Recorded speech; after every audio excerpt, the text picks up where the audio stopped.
Hey, what's up, everybody? Back with another one. And of course, we're going to be doing that review for the Season 2, Episode 1 of The Mandalorian. Now, this episode, of course, started off with the Mandalorian trying to find more clues to try to get the child back to some of his people, be it Jedi, same species.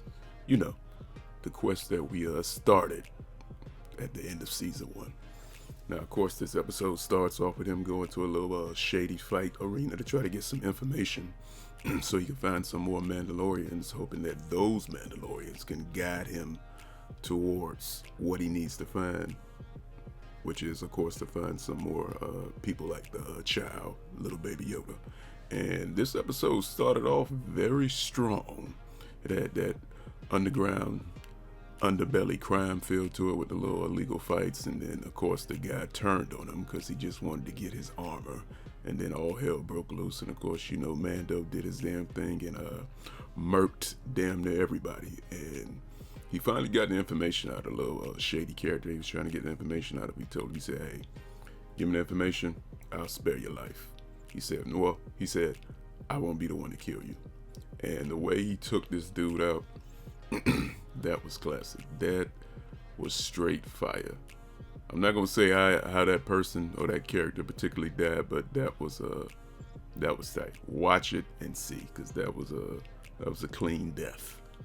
And I don't mean clean as it wasn't messy, but it was a cool way to kill somebody. But as far as the action, the fighting and everything on this had some real good fighting and action in it, and especially once we transition from that part of the beginning of the episode and you get to where the Mandalorian goes back to Tatooine to try to find some more traces of some I don't want to say this at this point of the review. No, I can't say that. So we'll just say he just went to go find some more clues, went back to Tatooine, hooked up with some more people he knew, found a town where they supposedly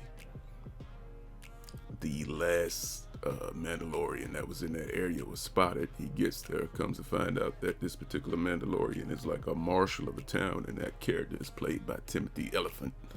Did I say his name correct?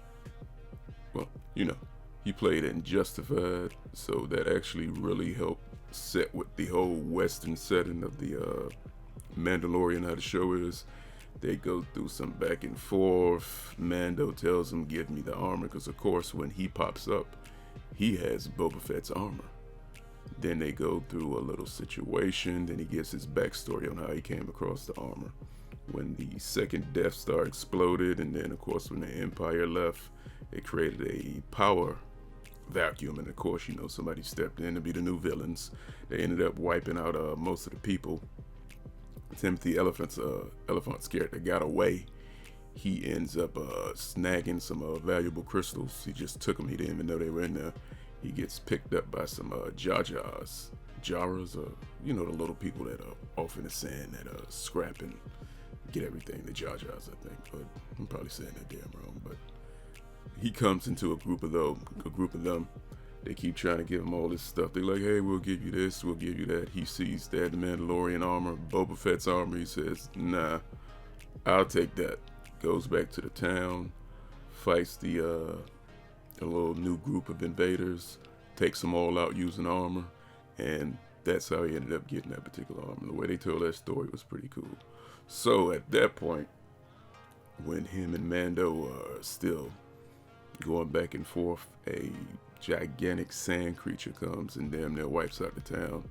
So instead of Mando doing the whole I'll kill you and take the armor, Timothy Elephant's character makes a deal with him. He says, hey, you help me get rid of that Leviathan dragon thing that's gonna wipe out the town, I'll give you the armor.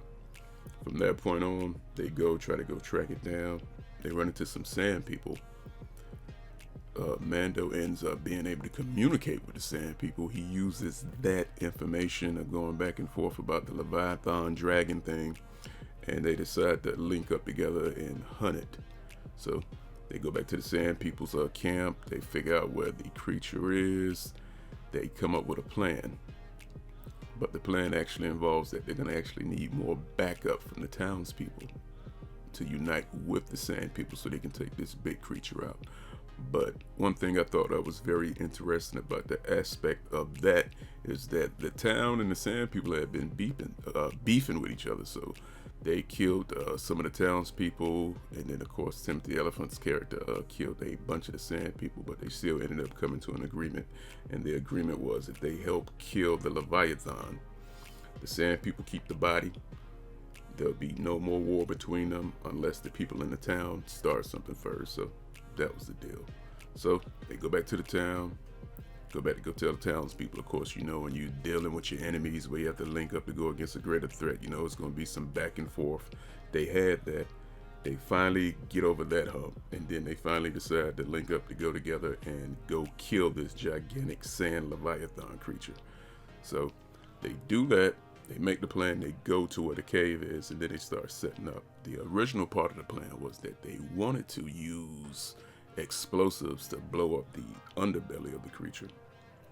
So of course they lured it out, they were fighting it, they tried that. That didn't work. They had a bunch of casualties in this episodes from both sides, from the townspeople and the Sand People. And what ends up happening is that Mando finally decides, you know what, this plan ain't working. Plan B. He ends up using one of the creatures as bait with explosives on it, and of course he makes the Leviathan swallow it, and then he uses that explosion after he gets up to kill it and blows it to smithereens. But the one thing I did like about this particular episode, it was more, I guess, more gruesome than I expected, because for some reason this Leviathan sand creature could also spit out acid. So while you're watching it, the battling, fighting, it's regurgitating acid and melting everybody. It killed, I don't know how many people. This episode had a very, very, very high body count. And I actually like that, because the one thing I do like about The Mandalorian, it does not try to play the old Kitty Sunshine part of Star Wars. It gets straight down to the nitty gritty, and I like that. That's what we need on TV shows like this. So they finally killed this particular creature. They're celebrating. Of course, Timothy Elephant's character gives Mando the Boba Fett armor. Deal is a deal, no backstabbing, no double crossing. That's something I actually did like in this episode. Nobody did no underhanded double crossing or nothing like that. They had a plan, they stuck to it. We got a problem, let's do it and get rid of it. They end up saying their goodbyes. Mando and the child hop on their little speeder bike with Boba Fett's arm, and they ride off into the sunset. Now, when it gets towards the end of the episode, I said, damn, are we gonna get that? Are we gonna get that? And of course, yes, people, we got that. As Mando rides off, you see a shadowy figure standing on top of one of the sand dunes, and he turns around, and guess who it is? Boba Fett without his armor. So yes, Boba Fett was actually in this episode towards the end. So I'm looking forward to more Boba Fett on The Mandalorian. I said, I hope they do it. I hope they do it. They got the armor in, and they actually did it. So I'm happy about that. So my review for this episode, this was a great episode. This is a way you kick off a season 2 of a series that's already good. So as far as this episode, do I recommend it? Yes, I recommend watching this episode. It was a solid 54 minutes of entertainment. It was a very good episode. I didn't get bored with it. I didn't say, oh, I hope they do the next. I hope they do. It was an overall great episode. And if you get a chance, watch it as soon as possible. But that's going to be it for my particular review for this first episode of season 2 of The Mandalorian Chapter 9. It was a good episode. It had that good Western feel to it with that little sci-fi and that whole Leviathan worm thing shooting that acid out and killing everybody like that. That caught me off guard. I thought that was pretty cool too. Plus, I like the way Mando took care of business through this whole episode. No pussyfooting around, straight to the point. Thought that was great. But that's going to be it for this one. Let me know what you think about this new episode of The Mandalorian on Disney Plus, Season 2, Episode 1, Chapter 9. But otherwise than that, I will catch you all in the next one. All right, everybody.